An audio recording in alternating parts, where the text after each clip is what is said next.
thank you to, I think we have a number of people online. I think one of the cabinet members online, I can't see particularly well, but I think so. That would make us complete. It's Councillor Julie Jones-Evans. All right, but she may come in. She's unwell anyway, so we'll come to that. Thank you to our officers that turn up, our support staff, and to Councillor Brodie, who's attended this evening too. So let's get started with the minutes of the last meeting. We need to confirm that's true. You've seen them all, you've read them. I don't think there's any action points that we need to take. Are you happy? There are no action points. Are you happy to approve those? Please have a proposed active seconder for that. Debbie second that. Those in favour of approving the minutes, please. Thank you. Please show that's unanimous. Thank you. And we'll move on to any declarations of interest. There are no declarations of interest. Public question time. I'm aware that there are no written public questions. There are no members of the public. Therefore, there are no public questions.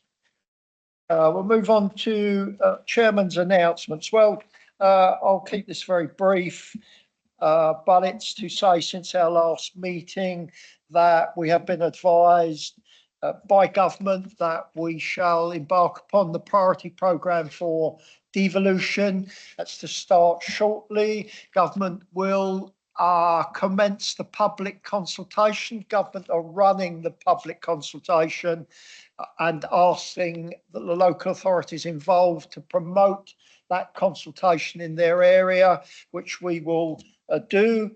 And in connection with that priority programme, the government have decided also to defer the elections for the Isle of Wight Council, along with other areas, 8 other areas, to allow the priority programme to commence without hindrance of the normal election period. And we have just more recently been notified that town and parish councils are not affected by that deferment and will continue as was planned originally anyway. That's all I have to say. Let's move on to the report of the Cabinet Member for Children's Services on the school admission arrangements, page 13 to 34 of our papers. Thank you. Thank you, Chair. I will be incredibly brief as this is a formality. The admissions arrangements are unaltered. There's been no consultation because it is only required to take place once every 7 years. And if there's a change, consultation last took place, I think, in 2024. So as such, the policy is there, or the arrangements are there in the paper, and I would look for a seconder for their approval. Thank you, Councillor Andre. That's proposer. It's been seconded. Any comments, any questions, Councillor Stevens?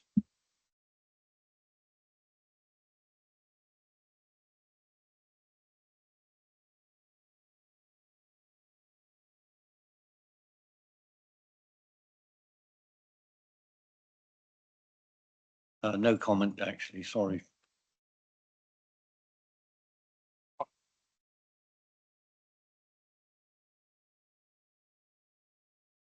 Playing to the empty gallery here. Yeah. Any other question, any other comments? Thank you, Councillor Stevens.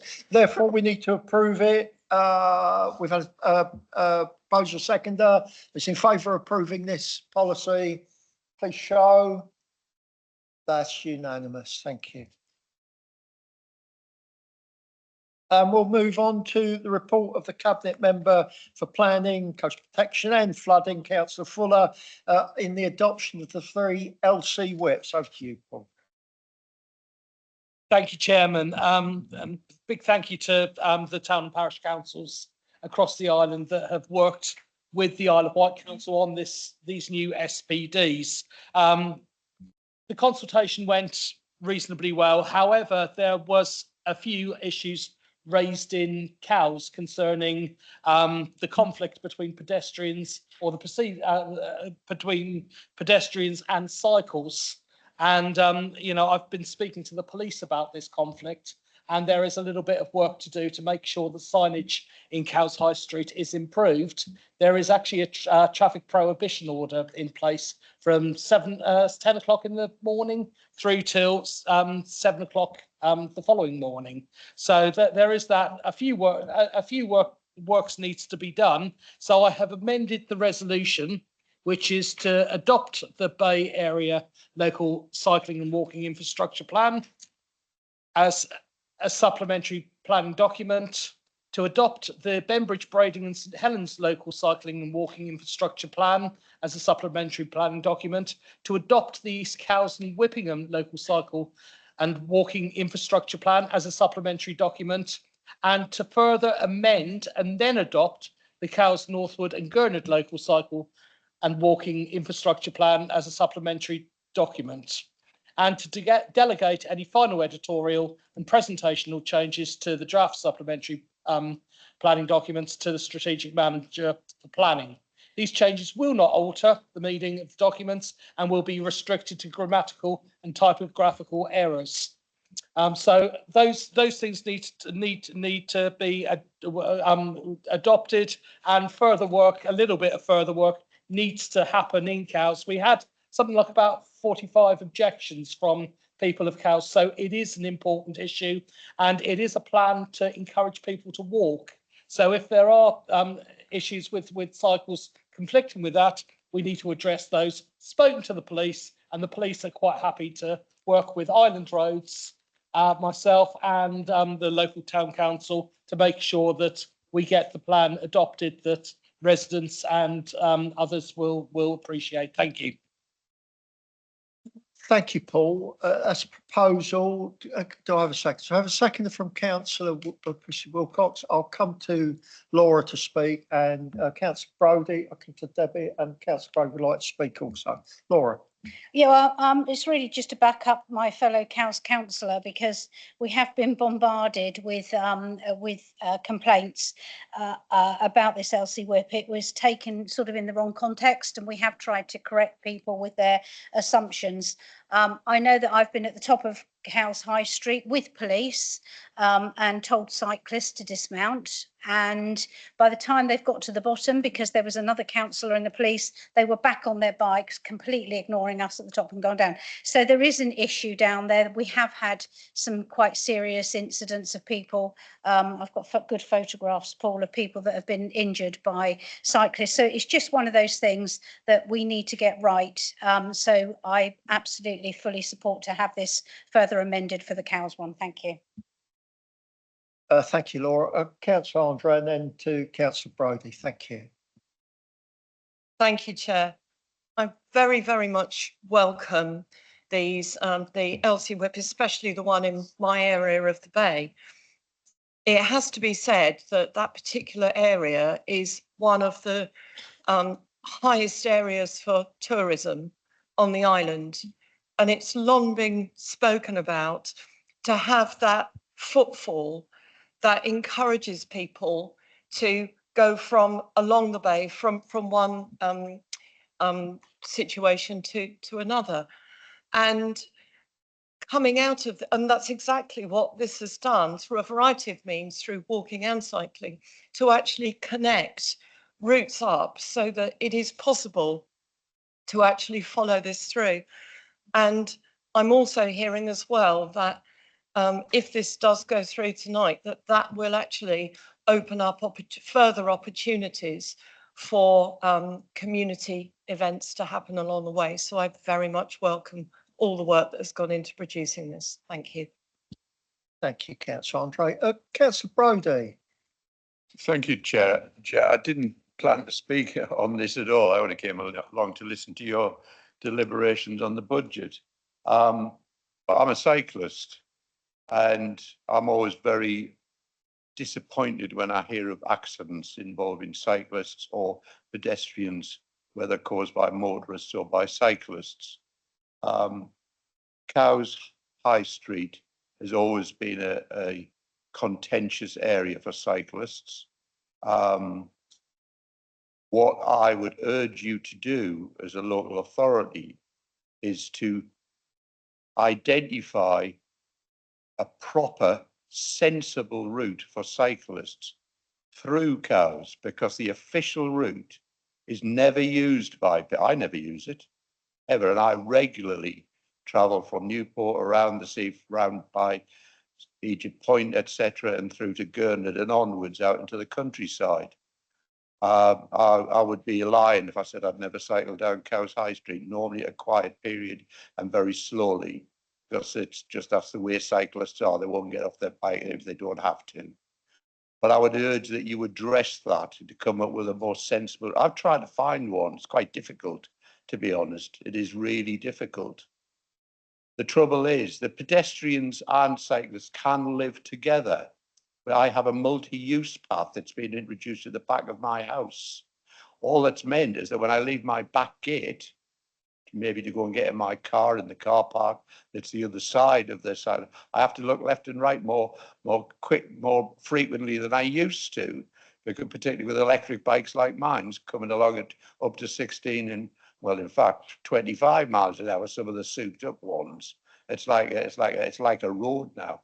But people can generally live together. There are some stupid cyclists, I totally agree, but there are also pedestrians who don't pay any attention to what they're doing, normally engaged on their smartphone or talking on the phone or whatever. So let's not get into the Daily Mail habit of treating all cyclists as the enemy of the people.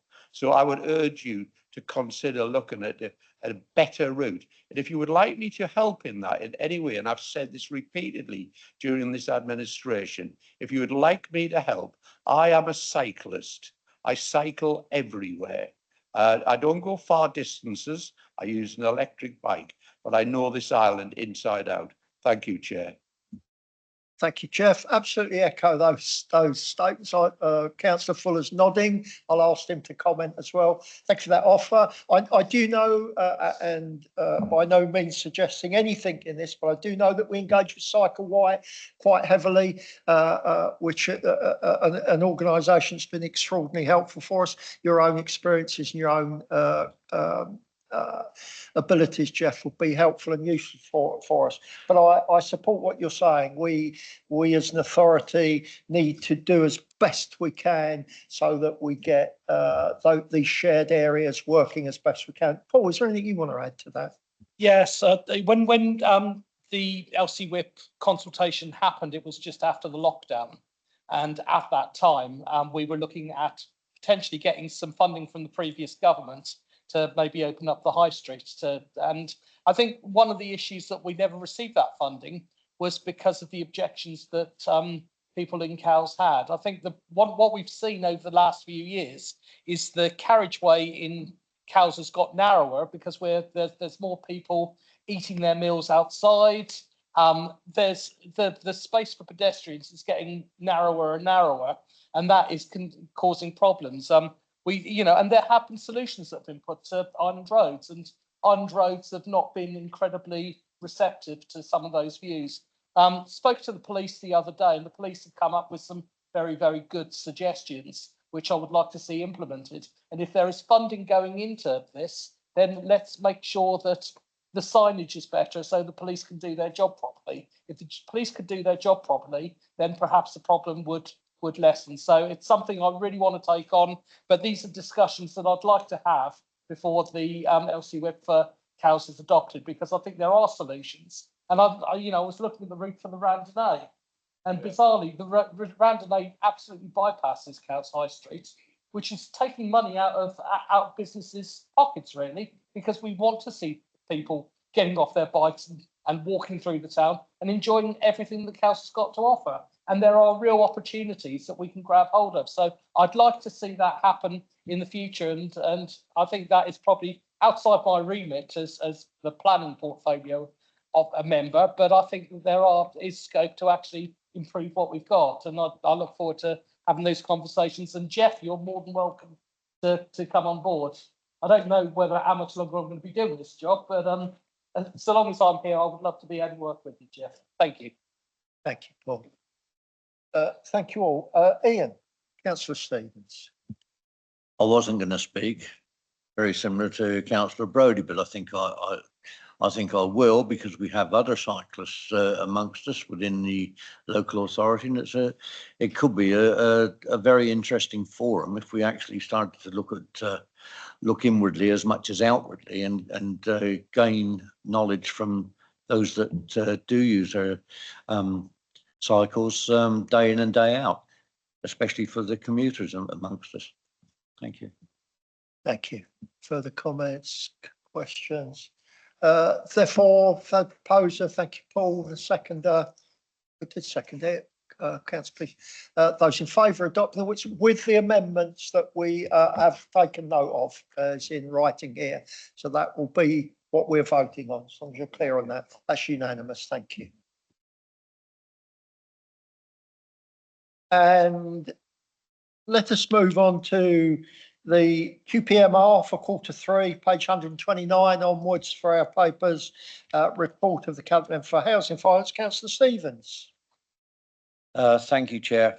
And this goes up to the end of December 24, so it's not including this month, etc. So things change across the financial landscape of this authority week by week, month by month. What I would like to just say is that we've got a situation where our prudence and the way that we handle our fiscal responsibility has been held up to question of late.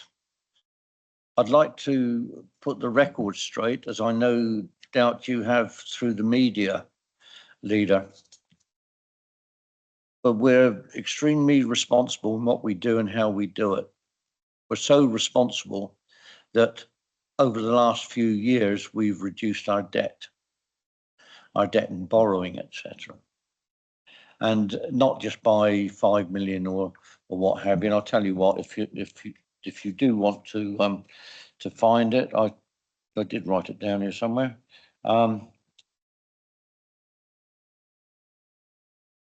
And it's within the spreadsheets that are there. I think it's appendix. Let's see if I can find it. 331. Yeah, something akin to that, Leader. I'm sorry, I did have it written down. FG Coastal Protection 5 Helens Mosaic Capital Program. Anyway, suffice to say that it's come down from over 200 million down to 1.4 million or thereabouts, and that's borrowing. So it's within your paper, and if I can find it, 2 million. let's have a look. I'll find it during the talk, but I did have it written down. I'm not sure. Anyway, as I say, I am concerned that that we're called into question, and we're called into question with regards to our expenditure. We've got an increase in capital reserves to support the capital program, an increase in the PFI reserves, as surplus to the funding of previous years that we've kept aside, and increase in the schools reserve. So I do think that we're doing the right thing. School reserves come from their delegated budgets. Capital reserves fully committed to the capital program. Insurance and risk reserves, that's always there for the council's insurance or claims against the council for insurance claims, etc. Contractual reserves, such as the PFI, that is there for a reason, obviously, and reserves for liabilities such as business rates and appeals, etc. And reserves for for funds and grants that have been committed to the council. So I won't dwell on it any more, but I think that whatever it wasn't trust economics. You can put whatever name you want to the economics, and within it, and I don't think that it helps this organisation. I don't think it helps the employees. It certainly doesn't help the residents out there.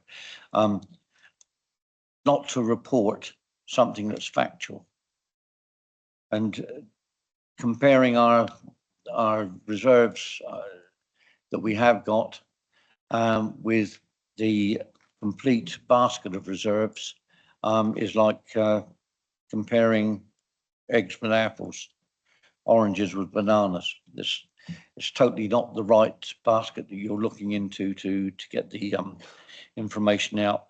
And I do think that, you know, we're a very transparent organisation, and I think anyone picking up the telephone or wishing to contact directors or indeed yourself, leader, or the chief exec, would be given the opportunity to get the facts right before they go out to the general public on this island in such how can I say, challenging times. So thanks for that. Now I'm going to move straight into the quarterly performance budget, and we've got some good results, and some of these I'm going to mention in a moment. I've mentioned straight away actually. The green card, sorry, not the green card, the one card for our leisure services is up. It's in the documentation here, and it's gone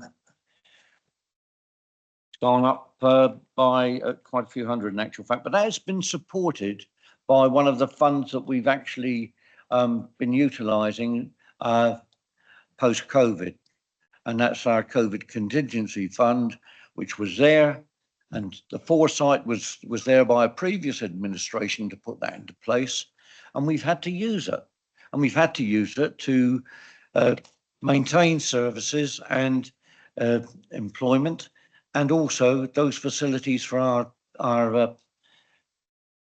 residents and tourist industry. So I think that's something that can be taken forward. And as I said, there was an increase from 7,000 or over the target of 7,000 to 7,224 and rising. So I think that's a very good report. I did think that Councillor Jones-Evans would be in to take the bow on that, but her people within that service have worked damn hard to pull that through, and that's a brilliant result. Unfortunately, I will touch on some of the not so good. Once again, they are listed. Percentage of children achieving a strong pass in English and maths at the end of Key Stage 3, 39.7% is for the academic year 23 to 24, was below the national comparator of 46.2%, which is why I know that Councillor Bacon and his team are looking to raise the standards and move things forward in a positive way. Next, I just want to touch on my part of the portfolio, which is housing. It's very, very it's one of our, well, it's the top of our corporate priorities, and it's been very challenging to say the least. And no doubt we'll hear some more from people that wish to criticise, but criticise under the elements that we're facing. What I would say is that the average number of people on the housing register remains in red,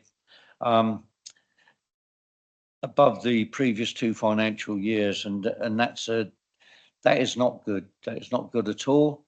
I understand why people are restless and challenging on it, and so they should be. But we're trying a balancing act with balancing a budget and keeping things moving along, whilst also trying to approach and attack the deficiencies that we have within our corporate plan and corporate priorities. What I would say is that on a little bit of a plus side, and it's still not good, is the number of homeless, and that has gone down slightly. So we've got a slight contraction in the homeless figure, but once again, never take that for granted. Bed and breakfast figures, children in bed and breakfast, 26 children. Each one of those is actually something that tears at each and every one of us. We're trying to educate and give children the best chance we have, when some of them in bed and breakfast and indeed in temporary accommodation. So those are just a few of the points pulled out. And as I say, we've got a recommendation. Cabinet approves the performance report for quarter ended 31st of December 24, and the priority report detail set out in the appendices. And there's a fair bit of detail in there, I can assure you. I've got notes on notes here, which I've gone through. What I would say is each of you know your own portfolio. If you'd like to detail anything that you wish, or even raise concerns from within, please do so. And in the meantime, I'll try and find that note that I did have. Thank you, Ian. We've had a proposal. We need to approve this, so I need a seconder. Thank you, Jonathan. Any comments, questions, queries? Whilst Councillor Stevens is searching for this piece of information that he made a note of upstairs. Might be quicker to go upstairs, Ian, and get your note, to be honest.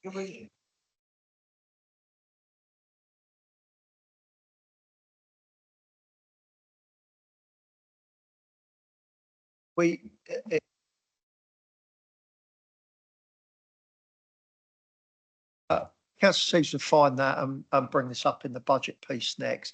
Look, there's no questions, no comments. It's proposed, seconded. Those in favour of approving the performance report for the quarter ending 31st December 2024, please show. That's unanimous. Thank you. And therefore, we will move on to the budget and council tax setting 25-26 and future year forecast. This is page 337 onwards. And again, it's you, Councillor Stevens.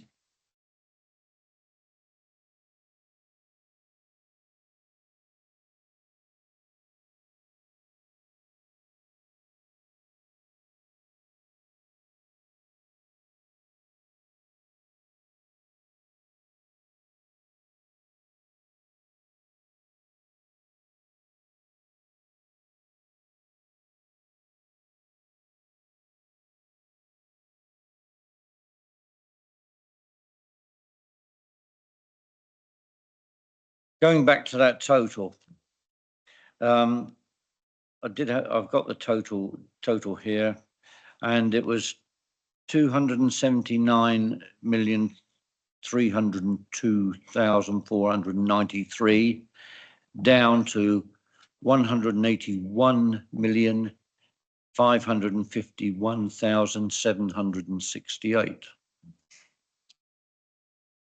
And believe it or not, it's in the pack somewhere.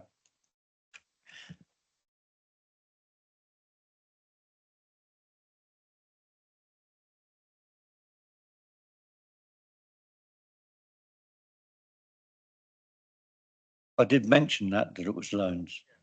It's a repayment of loans during the period from 2021 through. While Ian's looking for this, I'll just add, so that's for clarity. Since 2021 start of this administration, the loan debt has reduced by £100 million, 4 years. We haven't borrowed.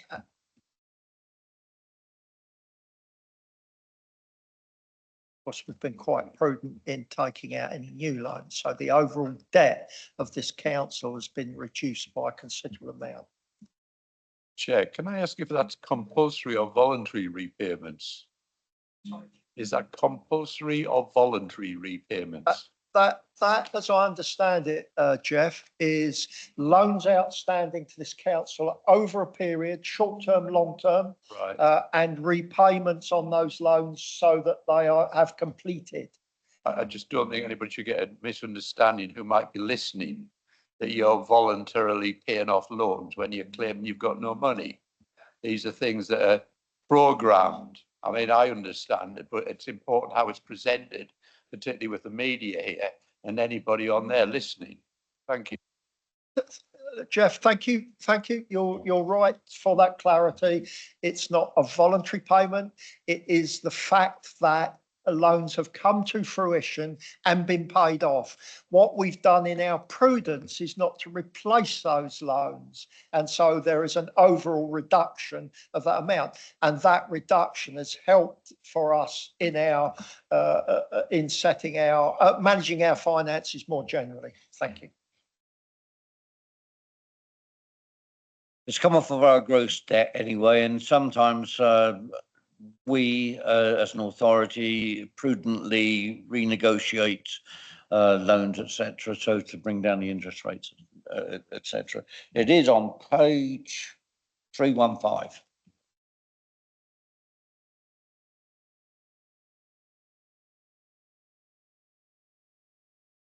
Right, so I'm going to start now with the budget and council tax setting for the 2025 to 26. And as you know, local government is still suffering from the squeeze from central government and the changing government and the changes in direction. And so there's no let up as far as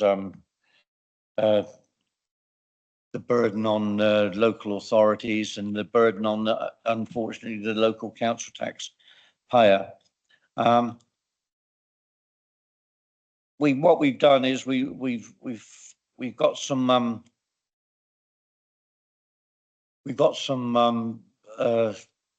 debt that we've got to carry over next year, and we're framing that on a 3-year term. I think it's 2.5 first year, or 2.5 next year, and 2.5 the year after, and they're on 1 million.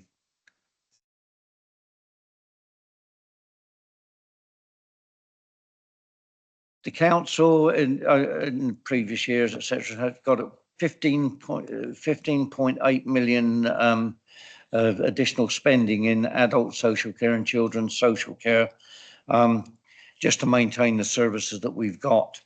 There's been some relief from the escalating costs from the government's local finance settlement. We've had an extra 3.1 million, and we're going to seek to raise the council tax. That's why I say earlier that there will be a burden on the council taxpayer, because we are proposing a 4.99% increase, 2% into the local authority and 2.9% into social care. So you can see that nothing's easing up there. Council tax level of general reserves is going to suffer this year. Last year, we were fortunate enough to be able to put 1.6 million back into our general reserves.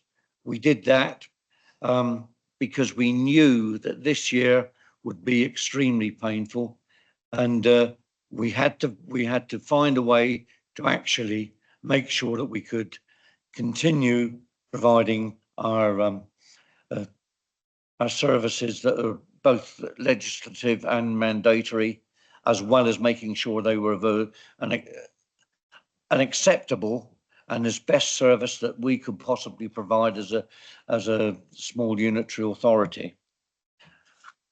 I'm going to say is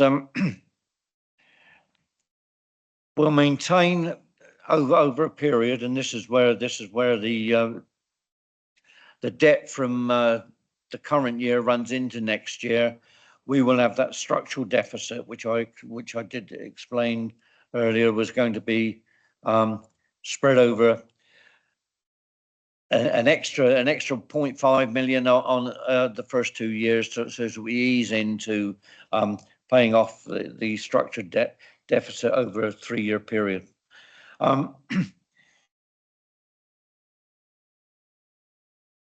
Moving on, and the council's forecast deficit to the end of the period of 28 to 29, because we're running right the way up through to that, is now going to be estimated at 6.5. Consequently, the council's forecast saving requirements for future years has increased to 2.5, which is what I've just said. Given the uncertainty of the forecast for future years, the forecast of 2.5 savings for 26 to 27 must be considered as indicative at this stage, so it might even go up even further. Hopefully we're building this in as we go to keep it structured and manageable. But things are fluctuating all the time. We might find a grain of comfort with some future funding from central government, but at this moment in time, it looks like it's not going to be as easy as it can be. At this moment in time, I'm talking about the present year, we're working within our capital expenditure. Everything is processed and can be covered financially. So we're looking into the future years in the same. And if you look at some of the areas where we thought we were going to put some capital funding in to move forward some projects, we have pulled back from that. And the reason we pulled back from that is so that we don't overstretch and we can continue to field where we need to field the investment to make sure that we get our best bang for our buck. What I want to say is now I'm going to go on to the cabinet summary. It's there really. For those online that don't see it, since 2011, 2012, there's been savings of 100 million, over 40% of controllable spend. Now, what that means and what that has meant is that going back in time, central government has cut the rate support grant down, and we're left with virtually, shall we say, 40 pence. It's now 40 pence in the pound, I think, that we get, as opposed to what we used to get from central government. So you can see that pressures on local authorities all over, throughout the UK, but specifically in England, are really hard pushed. We've got a revised budget for 24-25 requiring contributions of 4.1 million from the central fund, and that's not taken lightly. I just want to touch on this year's budget of 25-26. We're going to carry that 4.3 structured deficit, and we're going to actually make savings. The savings that all areas of service and departments have come forward is 1.5 million. It's been difficult, it's been painful. There are a list of the savings. Some departments have been cut back so far over the years, and their budgets squeezed right the way down that they can't offer any more savings, and that's as perilous as it got within this local authority. That we've got a problem with how much farther can we go down. We're looking for invest to save schemes, etc. But trying to bring in revenue in a very trying time is virtually non-existent. So although I do believe that we've brought in some income from our leasing elsewhere, and that's about 600 million, I believe, which is coming, no, 600K, which has come in. So there we go. The controllable budget asked from the various portfolios. Children's services are actually coming forward £721,000 this year, which is a brilliant effort. Housing and finance through our finance director and his staff, and our housing through adult social care and all that is 601,000. Economy, regeneration and culture and leisure, 1,900, and regulatory services, community protection and ICT are coming through with 139,000.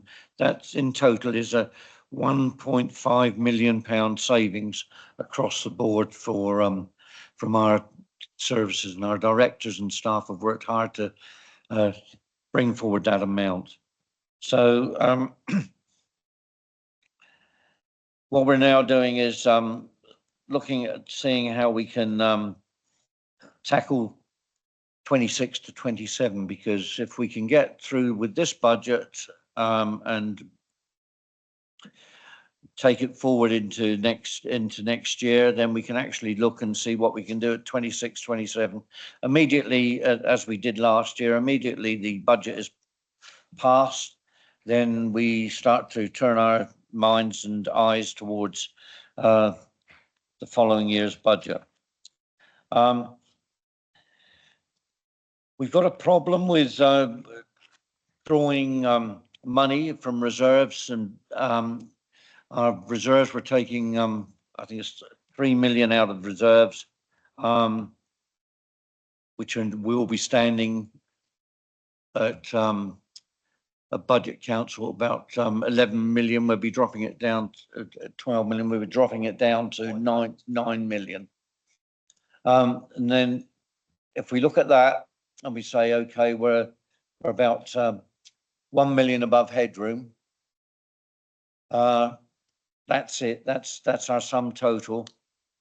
And our Section 151 officer has actually agreed that that is the level that we can go to.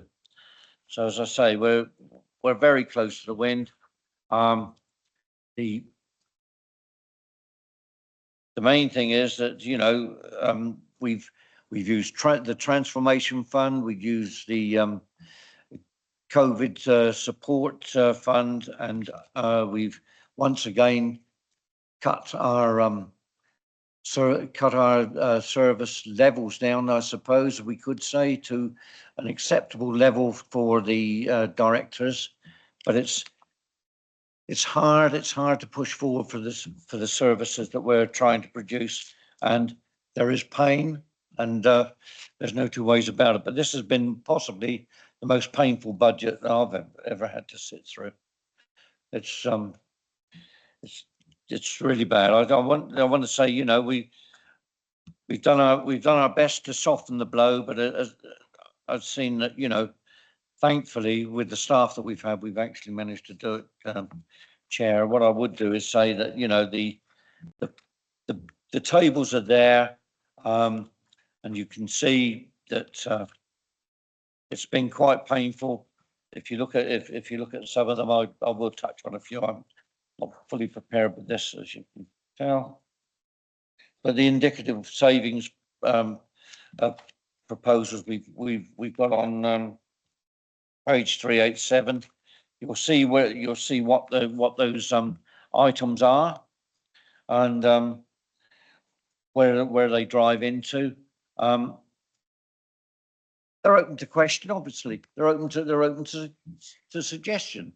But what I would say is that this has gone, this and indeed all the capital schemes that we've looked at and moved moved away from and taken others forward, have been taken through after a long discussion, not only long discussion amongst membership, but amongst our senior management team.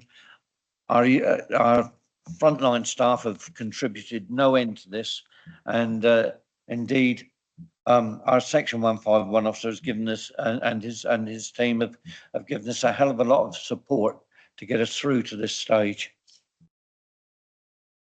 As I say, there are appendices. I'm not going to go through them all, but the capital scheme, etc., it's all there. It's debatable what you would move from the capital stream and what you wouldn't. But I would say that, as far as I'm concerned, we have to make sure that areas such as coastal protection are still protected. Those areas that our residents think and know are important to them, those are the areas that we've pushed forward on. We can all sit here and have our own opinion, our own personal opinion where we want to be, but we have to think along the lines of what our electorate want us to push forward on. With that, leader, I'll close down for a moment, allow people to discuss, debate, and come back if you wish. Thank you, Ian. That is a proposal. Let's have a second before we move on. Thank you, Jonathan. Seconded that. Any questions or comments? Yeah. So let me first say that there was a recommendation from Corporate Scrutiny, which reads that the Corporate Scrutiny Committee recommends the Cabinet they should consider making further savings in the budget to replenish the general reserves by more than the 1.7 million currently planned for next year. That's recommendation from Corporate Scrutiny.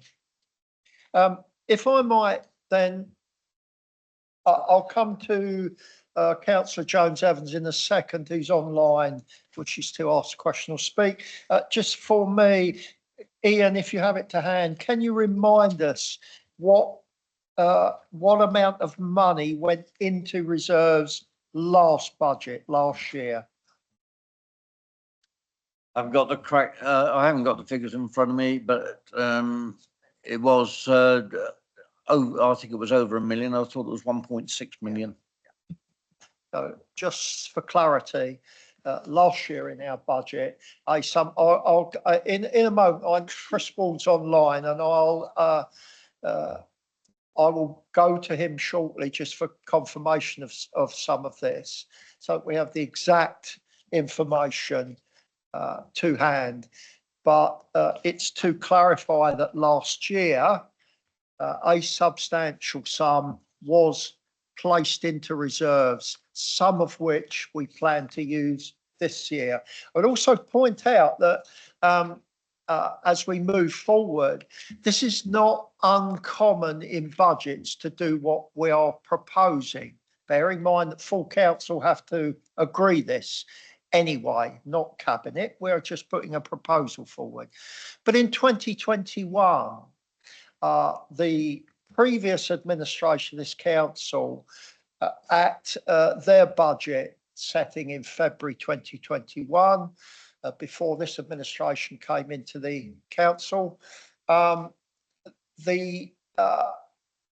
reserves figure was around 11.2 million general reserves, and 2.4 or 2.6, I'm working from memory here, but a sum of around that money was taken from those reserves to take it down to around the 8 to 9 million.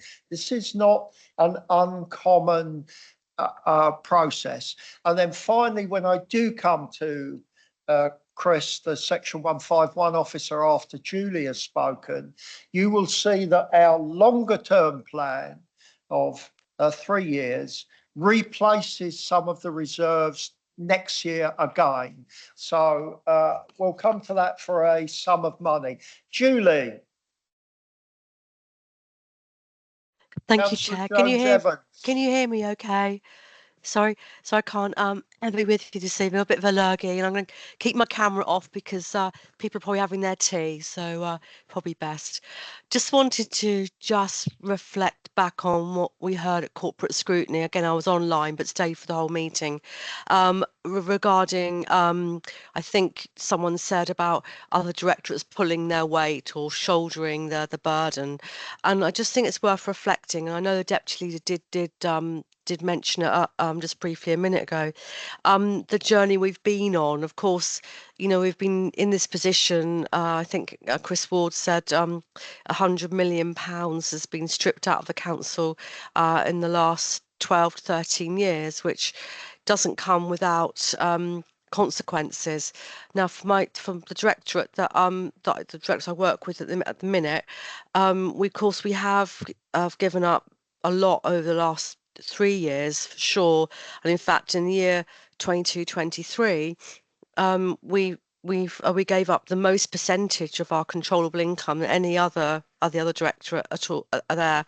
And then you think about the merger of neighbourhoods and with regeneration to make the new communities directorate, and that was huge savings embedded in that. Now, of course, with the savings, you then get less people. That's what happened with us, is less people to do the same amount of work, but also within that, we don't have much wiggle room to do anything else because of so much of the work that we do is either delivering grant funded work. For instance, levelling up that we achieved to get shared prosperity, and another one.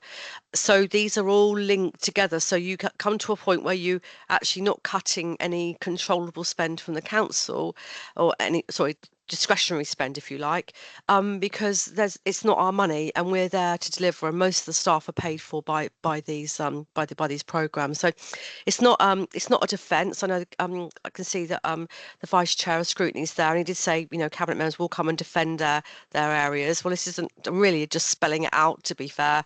This is the situation. Things like when you look at culture, Jonathan, Councillor Bacon, who did the work, was reminded me recently, and again we've checked it out, that we're on the cusp of decided statutory duty regarding libraries, and that work was done many years ago. So we've done quite a lot of work to discretionary spend, and luckily, so non-statutory spend. And as you heard this evening, One Leisure is really coming back fighting, and to go to its pre-COVID levels, where it actually was a net contributor to the council's finances. So the work that the team that I'm a part of, they are bringing in the money for the island, for the council, and trying to build up and create a thriving environment for everyone to succeed. So unfortunately, regeneration is a non-statutory function, but we've been lucky enough to get some really good grant funding in, and we've got some really good staff and officers that are able to deliver it on time and within budget.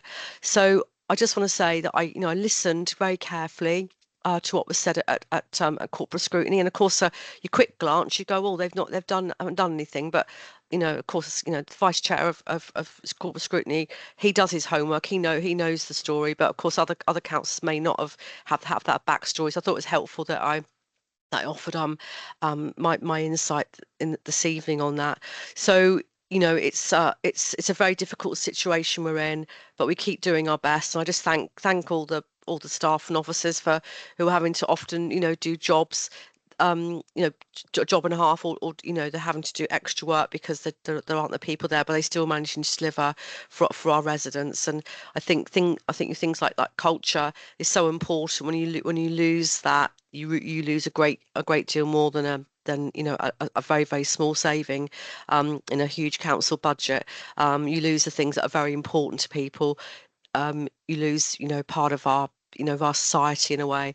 So, and it's really hard to get these things back once they do go. So just wanted to put some throw some light onto my service area, and again, an open invitation to any member who's got any ideas. Just yeah, just give me a call, drop me an email. Happy to talk things through, because this is our council. And again, I suppose come May there'll be some sort of regen committee, no doubt, and they'll be able to look at these things in detail. But this work starts in the summer, late summer, and this is the culmination of months and months of work and trying to find every penny that we can that will give true savings and not have a bigger impact further down the line, or indeed immediate impact. So sorry for taking up so much time, Chair, and apologies I'm not with you, but I didn't want to spread my lurgy around. Thank you, Julie. And sorry to hear you're unwell. We can hear it in your voice. And just to say, we know your passion for the work that you do and for this council, and we know that your particular portfolio has suffered heavily through the savings this council have had to make. We've all shouldered some difficult decisions in our portfolios, but I know you've had some very difficult times to work through and still try and deliver some betterment for our island. I thank you for that. Any further comments or questions? Jonathan. Thank you, Chair. I wasn't really intending to speak, but it was interesting when you invited us all to say something. There was a slight reticence in the room, and I suppose those watching might raise an eyebrow, but what perhaps isn't realised in a meeting like this is that this has been something that's been worked on for months and months and months. We've been doing it day in and day out to get to what has been able to be published. And hence, we know we've been talking about it all that time. And we do know, of course, that the real debate, this is merely a recommendation we make today. This goes to full council, and that's where the true debate takes place. And of course, elements of that have already started in the media. I do hope that going forward, they will be a little better informed than some parts of that discourse have been. It's trite to say it, but it bears repetition that each year we are trying to do significantly more with significantly less. The level of contribution of children's services has been remarked upon. I suppose we have the situation, unlike other departments, where there's been quite a change. Just a week ago, we celebrated a year of flying solo, having ended the arrangement, having had the arrangement with Hampshire ended last year, and that has enabled much to be looked at in a way afresh, and being able to support the contribution to savings that has been made. But I think the thing to say is, bearing in mind those remarks about why there's some remarks made on Tuesday, why isn't the list of savings longer? The approach in those months of discussion we've had is to protect as much as possible. We are on the breadline with some services, and as I say, we're still trying to do more than we were doing years ago. So we wanted to protect as much as possible and limit the impact on residents, and where we can actually try and achieve improvement. That's, as you will see from the narrative, very much what's happening in children's services. But overall, this is, as Councillor Stevens has said, been a very difficult exercise to come up with something, but that drive has been to manage the finances well. As has been said in the media, we are in probably a better financial situation in terms of reserves overall picture than a few years ago, but overall that guiding aim has been to ensure the council continues to work, continues to do what is necessary, and to limit the impact of our financial situation on our residents, who are the most important people in all this. Thank you, Jonathan. Any further questions, comments? Let me say, I think it's I'm going to ask Chris Wall to comment on the reserves for next year. I'll come to you, Jeff, of course.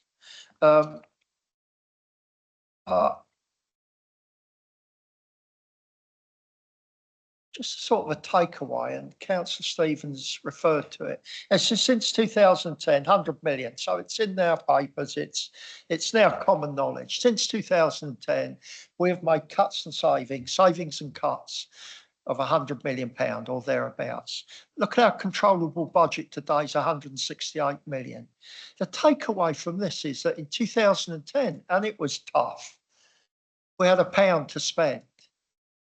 Today, that pound is 40 pence. Today.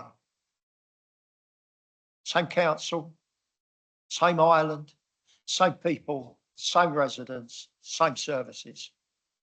40 pence instead of the pound that we had in 2010. That's not the fault of any administration in this council. Certainly not the fault of this administration. It's not the fault of any previous administrations. You may be surprised to hear me say that.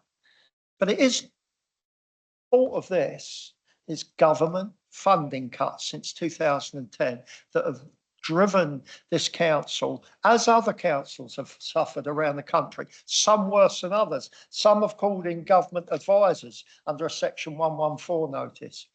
We haven't done that because we've had a very stable Section 151 officer and a prudent approach to our money, to our finances and to our services and our budget. Difficult and tough that it's been, we've managed to do it, and we've managed to do it again this year. So I'm going to ask one final thing from me. As you know, I've written a number of times to the Minister, pleading our case with the help of the Chief Exec and the Section 151 officer. We provided data, evidence, and we thought and still think that we've provided adequate evidence to government that demonstrates our detachment from the mainland increases the cost of our service delivery to the tune of around £24 million a year. We believe we've evidenced that. We believe also that government have acknowledged that, because what did they do? They gave us some additional money last year and the year before. They gave us £4 million. And it's ironic that there's a recognition by government that we should have this extra money, but it falls short of the evidence that we've given them of the 24 million. So that's ironic. What I'd just like to say to you, in the last 24 hours, I've had another letter back from the Minister. We're on first name terms. I call him Jim, he calls me Phil. It's great. But the sting in the tail comes after that. So thanks, Jim. Dear Phil. The Isle of Wight will continue to receive an additional £4 million in funding. So there you have it. The Minister accepts that we need this additional funding, and he's confirmed that we will get it, £4 million of it. He goes on to tell us that there was a consultation. I actually filled it in personally and as an authority, which ended yesterday, a consultation process for fair funding. So we wait with bated breath to see if that consultation process actually produces what we believe we need in terms of fair funding. So we wait for the rest of this year until the settlement around December next year, or perhaps before. They've promised a 2 or 3 year settlement around October. So we will see. Chris, could I just ask you to comment on the longer term on reserves, so that our proposal this year is to use some of those reserves, that we did increase the reserves last year, but the proposal is to return some of the reserves again next year. Could you just comment on that, please? Of course, Leader, thank you. Yes, so the budget for 25-26 has incorporated within it a £1.7 million contribution to general reserves. So that will take general reserves back up to 10.8 million, and then they remain broadly constant over the period. That's the same general profile as this time a year ago. And obviously the council has also taken the opportunity to increase reserves as has become where it's been opportunistic to do so when the council has underspent. So for example, in 23-24, the council underspent and made a contribution to general reserves of 1.1 million so as to keep them in a stable position. Thank you, Chris. From what you've heard, is there anything you would add for further clarity on any of the comments you've heard so far? Sorry, is that for me, Leader? Sorry, Chris, yeah. No, I think it's a good summary. Obviously, the key headlines are about setting a balanced budget. Obviously, there is a structural deficit. That structural deficit will be removed over time with the deficit reduction strategy that's proposed within the budget report itself. This significant additional funding both to adults and children's social care to ensure that they are able to continue to provide their statutory duties. The savings proposals, as you said, amount to £1.5 million. The council tax increase proposal, 4.99%, 2% directly for adult social care and to be passported to them in order to be able to provide for some of their exceptional financial pressures. And the overall forecast deficit over the whole period, 6.5 million, but with a planned deficit reduction strategy. If that is followed, then the council ought to achieve structural balance by 27-28. Thank you, Chris. Any further? I'll come to Councillor Brodie, who'd like to speak. Please, Jeff. Thank you, Leader. I won't say too much. It's not appropriate that I do so at a cabinet meeting. I did say quite a lot to the Corporate Scrutiny Committee, and that's been reported in fairly colourful ways that I would rather it hadn't been, to be frank, but there we go. But, you know, the bottom line, I don't disagree with a lot of what you've said. My only remark is that it's almost like, from an atheist, this is quite rich, a Damascus conversion by the Section 151 officer over reserves. And I once again point you towards paragraph 119 of the report. I think you'll find that the treatment of reserves in the years in this year end, and in the future is of interest. But I also think that throughout the next few years, the forecasts are optimistic, to say the least, and for the financial future of this council. And I think that section, whatever number it is, I can never remember. In bankruptcy, I'll call it. Yeah, the bankruptcy, I'll call it. You know, it is not something that can ever be ruled out for any local authority unless this new government changes its approach to looking at funding of local services. The cabinet member for economy regeneration, etc., Councillor Jones-Evans, referred to my remarks at Corporate Scrutiny about pulling your weight, and I highlighted 4 portfolios for where it was limited amount of savings outlined for next year. I'd rather they didn't have to do it, and I recognise that Councillor Jones-Evans's portfolio has had to do a lot. It's probably always been in the target, the gun targets throughout the last 4 years. I recognise that. The bottom line is, if you are not going to face bankruptcy in the future, in my view, you need to be doing things you don't want to do. They may have been difficult, but in some areas you haven't achieved a target. I won't say any more. Thank you for letting me speak. I haven't got a question about it.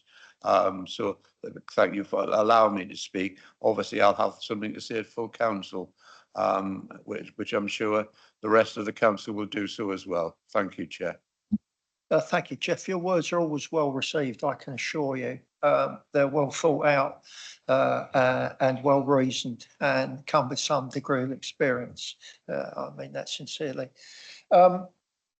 Ian, is there anything else you'd like to add to this? Just to reiterate that, we are going to be replenishing our reserves, as the Section 151 officer mentioned just now. So, it's not going to be all doom and gloom. We're preparing for the future as well as dealing with the present. What I would like to say, and I'd like to give my thanks out to from the Cabinet, your permission, Chair, is that these 1.5 million savings that we're making across the directorates are down to the endeavours and the efficiency savings which our staff have right across the authority have brought forward. Now, that doesn't just stop with the senior management team. That gets down to our frontline staff who are doing more and doing more and doing even more. And that's where our thanks should be directed, as well as to our staff and our chief exec. But those people that are worth their weight in gold to this authority and to the residents of the Isle of Wight. Some people go out of this building or go out from their working day as an employee of the Isle of Wight Council, and if they're asked during a social evening, they'll probably whisper, "I work for the Isle of Wight Council," because sometimes the name that the Isle of Wight Council gets is the name that is pushed through, shall we say, politically, personally, and in a mean and unfeeling way. And always remember, when things are put out there and they're untrue, always remember there are staff and their families that go home and close their door of an evening, and they have to live with what's been said because they haven't got a voice and they're not allowed a voice. Sad thing is, I am. The leader is Councillor Brodie, except a member of the Cabinet can speak out. And sometimes it's good that we speak out for our people, our employees, their families and friends, etc. Now, I'm gonna keep quiet and say, okay, let's get this budget moving, and let's hope that if there are amendments coming forward, leader, that they're well thought through and they are discussed with senior management team and impact assessments follow with them. Thank you. Yeah, I'd echo that, Ian, that budget amendments are most welcome. But let's have an impact assessment, and they've been checked through with the section. I'll come to you, Paul. I think Councillor Bacon has a comment to make. This may be of interest, Chair.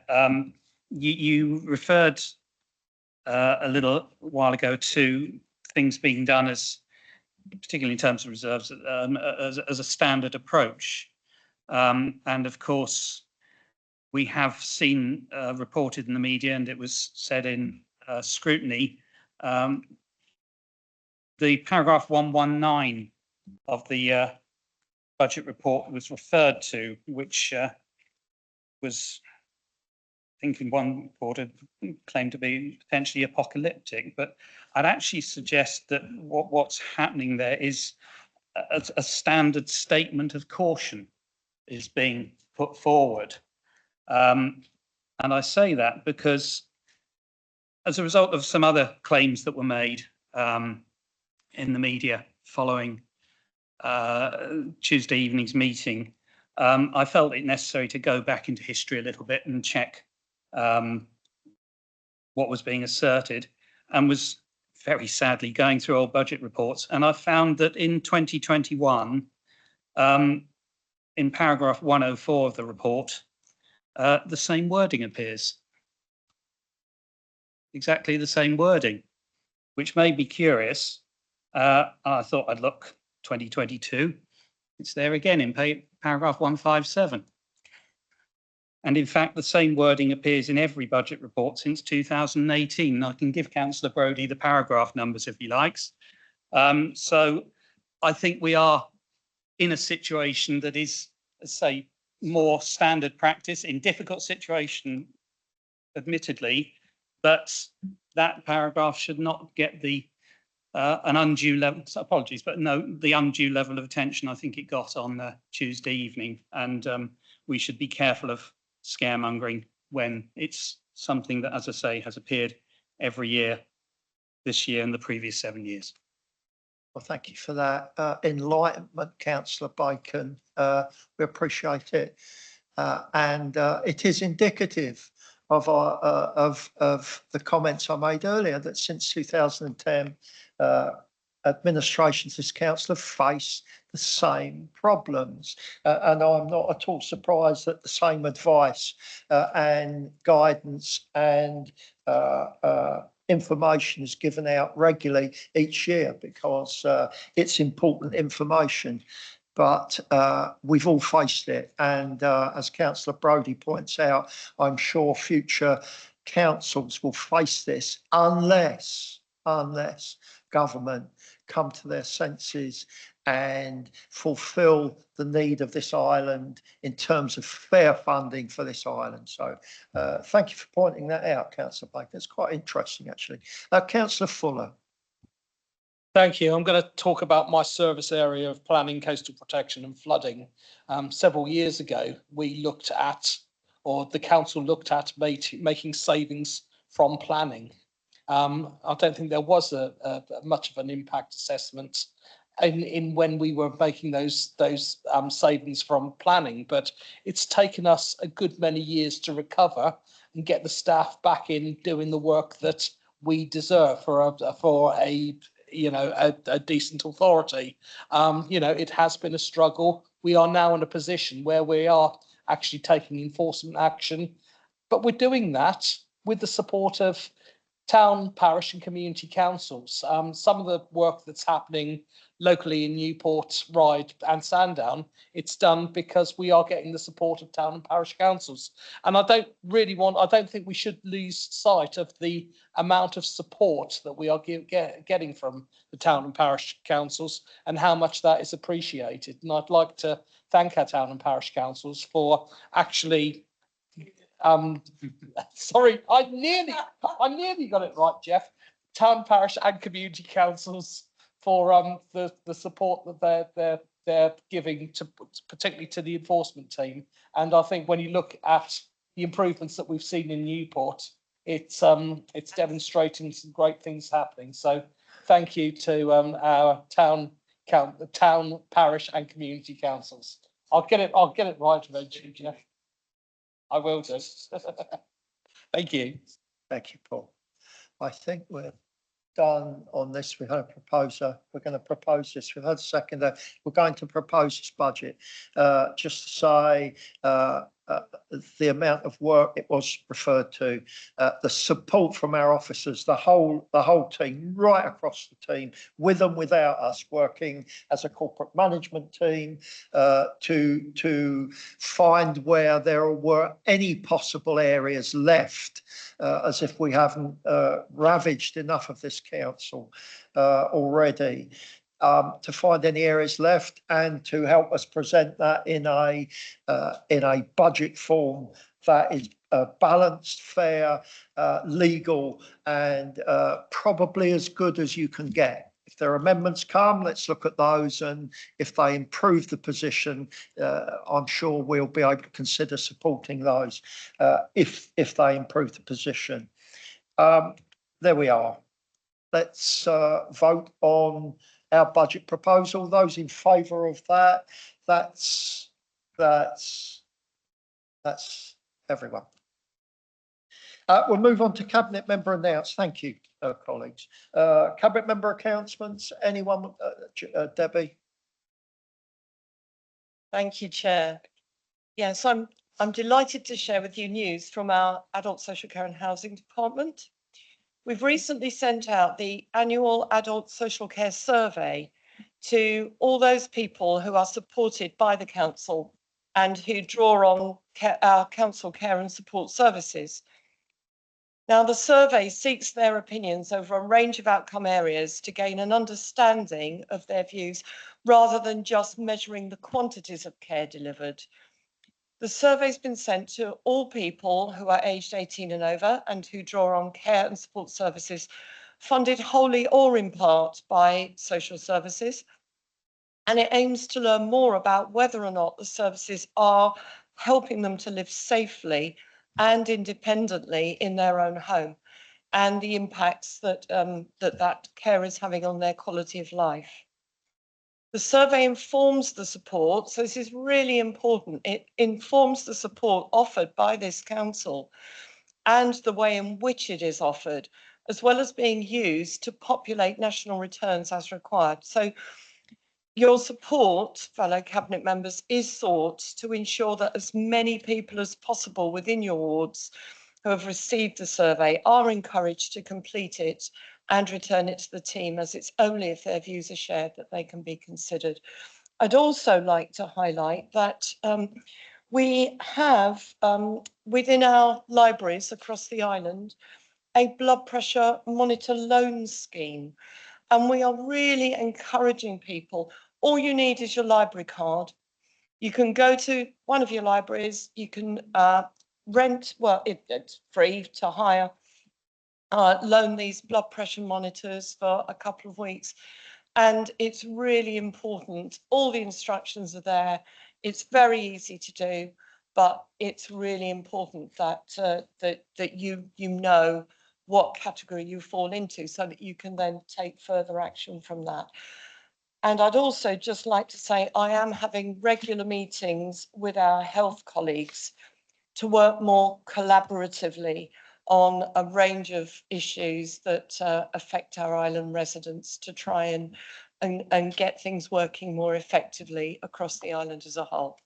Thank you, Chair. Thank you, Debbie. Anyone else wish to speak? Julie.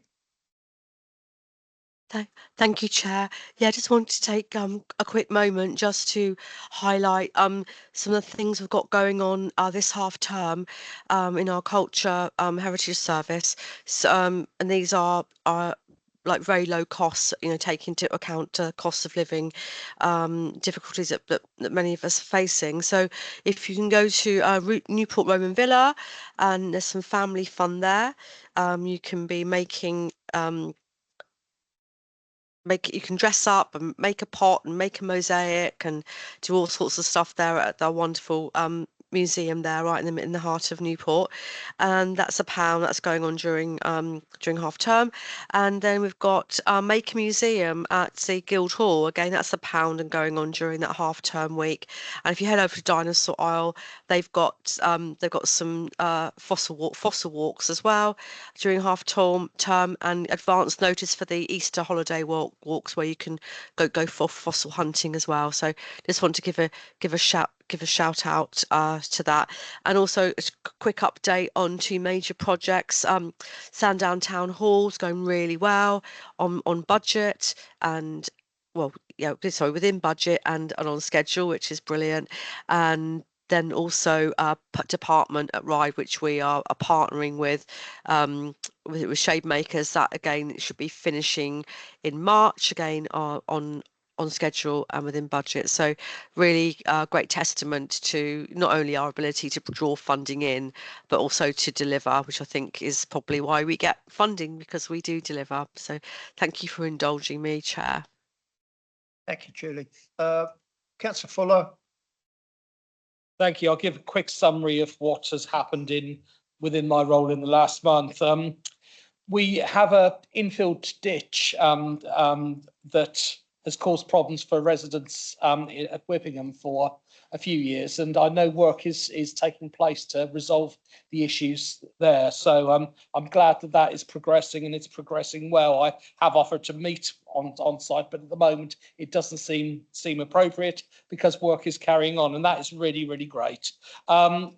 This afternoon we met with town, parish and community councils, and we are looking to have a briefing for those local councils to discuss English devolution, because I think more information is required And if we could have a briefing for those councils, that would be fantastic. I know that it's going to happen for Isle of Wight councillors, but I think town and parish councils and community councils, of course, are in the dark concerning that. A meeting has also taken place with yourself, Chairman, about traffic regulation orders and their impact upon planning applications. If we're not delivering planning applications, then it reduces the amount of socially affordable homes that we can put forward. So again, a really good meeting took place where we are looking at informatives that can be put in place to ensure that double yellow lines do not restrict and hold up planning applications in the future. So I'm looking forward to making inroads there. Work is also taking place with our enforcement officers. Members will have noted that there has been quite a lot of work being undertaken at the moment through planning enforcement. Again, it is with support of our local councils that this work is being done, and they're doing some great stuff. So that is great. We've met with Gunville's Flood Forum. Work has been taken place to clear ditches and to improve sort of like flows of surface water in those areas to mitigate against future flooding from occurring. The first meeting of the Landslips and Coastal Loss Forum took place a few days ago. It was very, very well attended, very, very well attended by residents and councillors from the Ventnor area. I would like to see more members from other parts of the council being involved in that, because flood loss, flooding and coastal protection is something that affects the whole island, and to involve the whole island in those discussions, to understand what the coastal team are doing, I can only see positives. For those of you who are aware, Southern Water have also changed their policy concerning reducing the impact of surface water, and will refuse requests to discharge surface water into foul-only water systems on the grounds that the discharge is detrimental to the sewage network and harmful to the environment. That is a policy that is being pursued by Southern Water as issues have arisen in the last few months, few years. And I think it's helpful that Southern Water is now saying enough is enough, and we need developers to work with us to address those problems. I think, finally, great news from the planning department. Planners are now dealing with less than 300 planning applications, which is the lowest number that we've had in several years. Now, we know that there is a national decrease in applications, but the team have been working very, very hard to address the backlog of planning applications that there's been. And I'd like to thank Ollie and the team in the planning department for getting down below 300 applications currently on the books at planning. 4 years ago, that was nearly 600. So again, they have done quite a lot of work to address that and to fulfill the requirements of the peer review that we had several years ago. So there's some good stuff going on. That concludes my report, Chairman. Thank you, Paul. Lots of interesting stuff there. Karen. Thank you, Chair. So today I met with Donna Jones, the PCC. There's lots to update my fellow council about. So I will be sending out a summary of everything that's kind of been happening. There's some lot of really good stuff going on. So I will do that. But just to touch on a couple of things. So Safer Community Grants will be out soon for this coming year. And I've just written down all the projects. I'm going to send a spreadsheet as well to fellow colleagues about what we get on the Isle of Wight.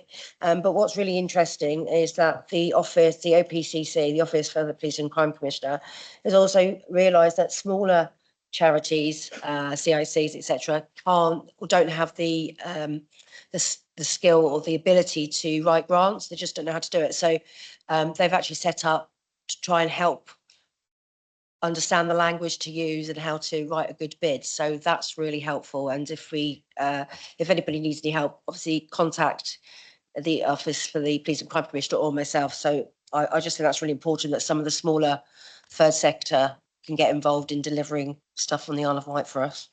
I just want to do a bit of a myth bust about these electric scooters that are being used for different things. So a lot of people, I hear that the police don't scrap them, they just use them themselves, but they are actually scrapped. They go to a special place to be scrapped, and we have had a lot of people have had them actually taken away from them and scrapped now. So that's a really good thing. I've seen the plans for the new fire station at East Cowes. That will be going into planning soon. That's in pre-planning, so that should be coming soon and be built in the next year. So that's really good news for the Isle of Wight. And also there's extra funding that's come from government and the budget in the PCC for an extra 90 offices this year. So that's a total of 800, I think, by the end of the year. That doesn't include the 2,000 or so that needs to be replaced. That is extra too. So we will be getting our fair share of that. I should make sure of that. But also they are employing some new local bobbies as well. So because we're quite rural, we'll get a few more of those as well to cover the rural areas. So, but I will do an update for all my colleagues with all the other things that are going on. Karen. Are we done on that? We're done. Therefore, we'll move on to the Jonathan.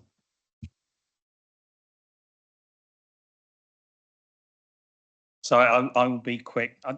Obviously, I've been spending most of my time recently reading old budget reports, but one other thing I would like to highlight. Last week, I did touch on this very briefly a moment ago, but we celebrated 1 year of having our own Isle of Wight Council Children's Services Department. And I think that's just a cause for celebration. But one thing I would like to say is transition is nearly complete, and a major step will be in the next couple of weeks, we will be opening our own island-based multi-agency safeguarding hub, or MASH. That becomes operational in a couple of weeks' time. It will initially be working alongside the Hampshire hub while it comes up to speed. But I'd say it's a major step and one of the last major steps in becoming our own standalone department. And I would just thank you for your indulgence, Chair, because I'd just like to pass on thanks, I think, from all of us, not just myself, for all the work that has gone into enabling that to happen, and indeed all the work that has gone in from staff, both new and who've been there for a while, to make that first year of our own Isle of Wight Council Children's Services a very successful one. Thank you. Thank you, Johnson. I also had tea and cake in the room along the corridor. Great afternoon with the team.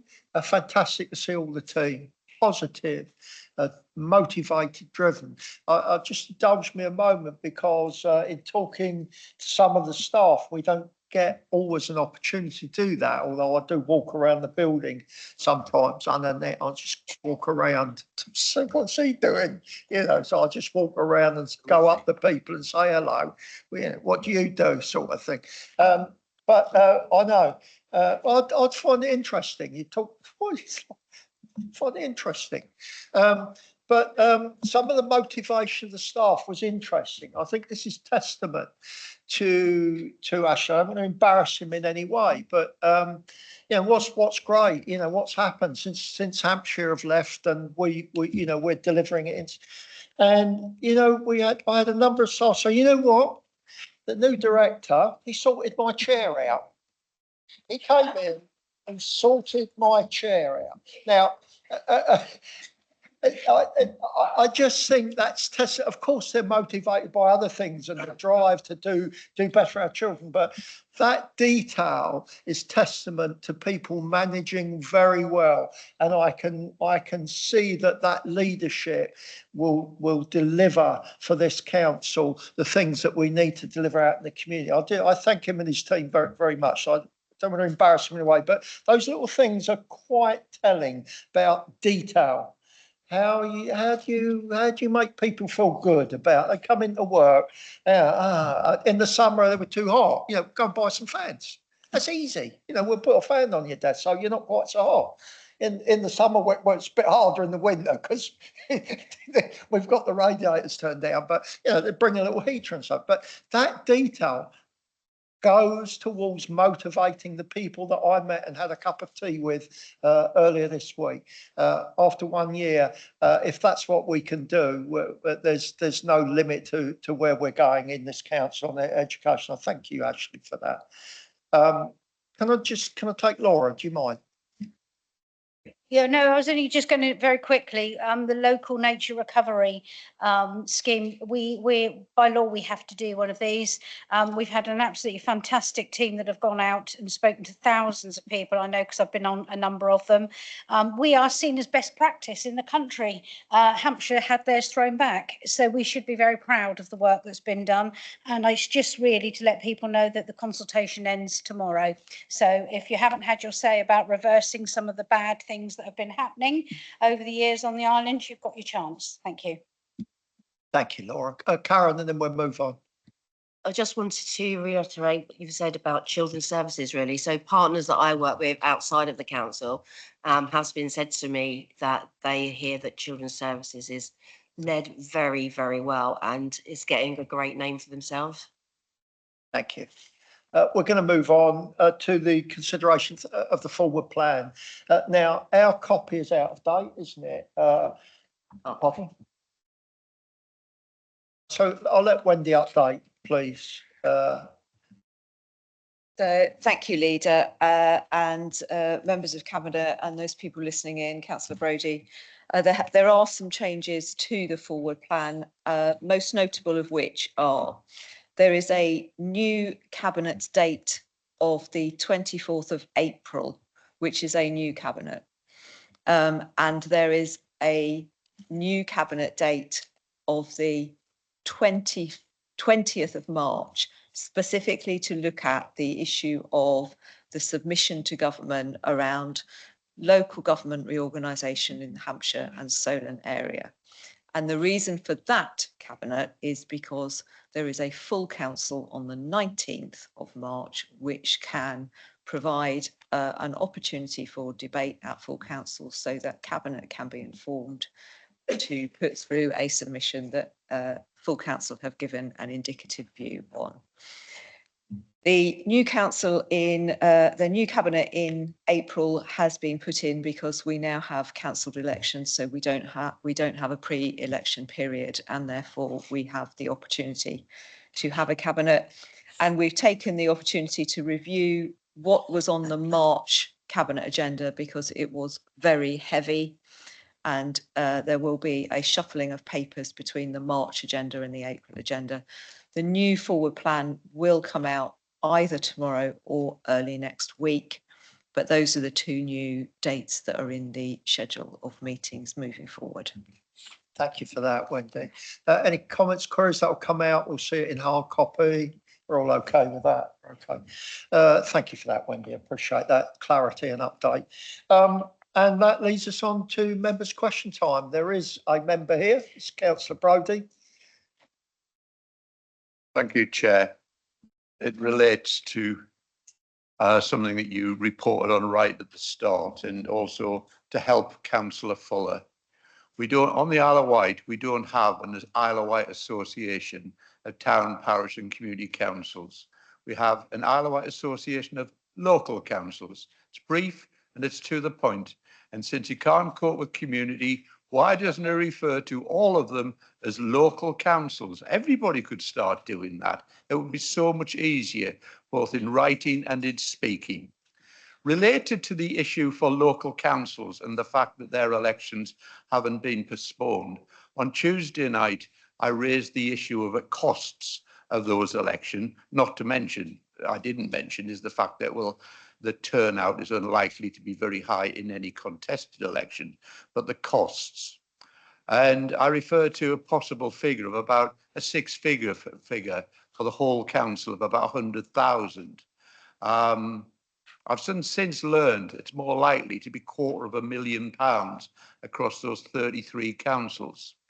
Now, my council has made provision every year towards the cost of elections, but like your council, Councillor Jordan, we're one of the two large councils.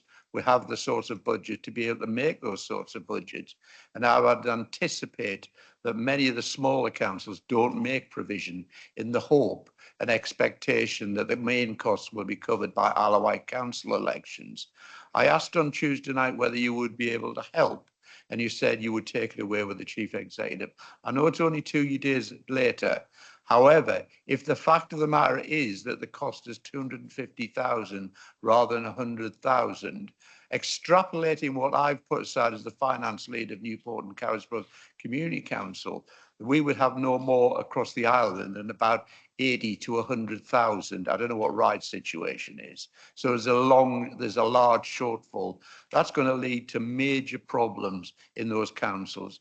And of course, there is the worry that those council elections could be politicised by certain groups in the absence of the Isle of Wight council elections as well. And it's going to probably lead to more contested elections. Do you have any comments, and have you given it any more thought towards a contribution towards the costs of those elections for the 33 town, parish and community councils, also referred to as local councils hereinfore? Thank you very much.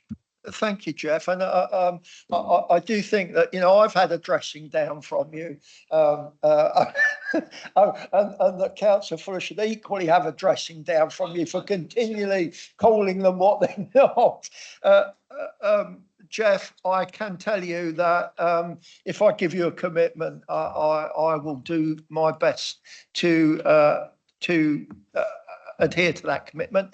Between Tuesday and today, I have had the chance to speak with Chief Exec Wendy, and we have had discussions.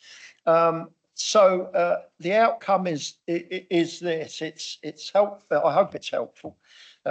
What we cannot do as a council is pick up the entire cost of that. And indeed, if you think about this, and you're right, in Ryde, elections were planned for, so therefore budgeted. The budget amount slightly less than what it now may be, but nonetheless there was a sum of money. We as the Isle of Wight Council are going to commit to, Wendy's worried now, and any words that come from the leaders talk about commitment, but we've had this discussion. We will commit to mitigating the costs as far as we are able. So if there are direct costs to the council, say printing, for example, we would need to pass those on. In terms of staffing and officers, we will do what we can to mitigate those costs for town and parish council elections. Now, I won't put a figure on it, Jeff, but we will do what we can do to assist those councils insofar as shouldering some of those costs. And we hope that some money was set aside by the town and parish as well. I don't know what the total cost might be at worst scenario, but I'm sure we're going to get to an end point where that sum of money to be found by the 33 councils is considerably less than we are looking at right now. I hope that's helpful, Jeff. Yeah, sure. Well, that is very helpful, and thank you for that, Leader. Can I just also suggest that the charging that is necessary to those local councils as a result of those elections is allowed to be paid in instalments over the next 4-year period. It would be a debt in the annual accounts, etc., but at the end of a 4-year period, it would be paid off. This would allow smaller councils to set precepts to start to cover the cost of those elections and continue to continue what they do year by year within their communities. Thank you. Here you go. I quite like this. You've asked a question on the hoof. I'll give you an answer. Yes, we can do that. Excellent. Thank you.